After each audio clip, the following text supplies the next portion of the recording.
some show on a Sydney weekend. Come on, let's go. Come on, let's go. But first up, I'm not sure what Mel's up to, but something smells fishy. I've been driving up the legendary Pacific Coast looking for the freshest food and the most amazing experiences. And I tell you what, unloading a trawler in Coffs Harbour, I think I've got both covered. Look at this seafood, all caught last night, huh? Super fresh seafood is just one of the many exciting things you'll find on the Coffs Coast. And there's so much to do, like hanging out in the holiday hotspot Coffs Harbour, visiting Bellingen, or heading up the escarpment to Dorrigo. And wherever you go on the legendary Pacific Coast, it's well worth the drive. But right now, I've got a bit more driving to do. This is the multi-award-winning Bonville Golf Resort just south of Coffs, prized as one of Australia's most gorgeous golf courses. But the prizes aren't just restricted to golf. It's also home to the Flooded Gums restaurant, which suits me just fine. Fish at sunup, a birdie in the morning. No wonder I'm hungry. Flooded Gums has been awarded a hat in the most recent SMH Food Awards, and Chef Michael Urquhart has a couple of hats under his belt too. Look at this, Michael. It's rare to have food of this quality at a golf resort. What's your food philosophy?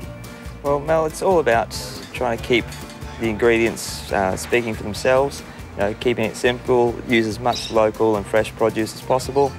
And that includes locally sourced chicken, veggies and, of course, seafood. I think we did pretty well this morning. I'm keen to taste it. Yep, please do, dig in.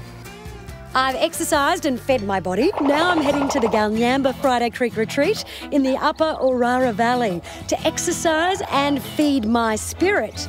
I'm here for an Aboriginal cultural experience, including a traditional Gumbaynggirr dance and song with Elder Uncle Martin. It's the story of Borka, the freshwater eel. Next, we're getting in touch with the land and plants around us with Elder Auntie Shah. After a welcome to country, we're asked to draw over the lines on our hands. Shah says that each of these lines represent our own individual story. Wonder what mine says. Then we try to match the lines on the hands with lines in the trees. It's a simple exercise, but it's really about being in harmony with nature. And learning to reconnect with nature is a big part of staying at Galnyamba Friday Creek Retreat, according to manager Miriam Landau. It sort of carries a message, the beauty this place has, you know. If we look after the nature, it certainly would do us much better as well. That's certainly the case on this stunning property. There are 40 acres of rolling hills. It even has its own little lake. The 8 luxury cottages are made of stone and wood and can accommodate either families or couples. It's a perfect balance. Nature gets looked after, and so do you. I've seen a whole other side of Coffs today. Well, a few actually. See what happens when you take those turns off the highway and find hidden gems scattered along the legendary Pacific Coast. I wonder where the next turn-off will take me. Get a taste for the Coffs Coast on Australia's most popular road trip, the legendary Pacific Coast. Yep, forget the Great Ocean Road. The legendary Pacific Coast is awesome, and it's in our state. For more info, just log on to legendarycoffscoast.com.au to plan your next road trip.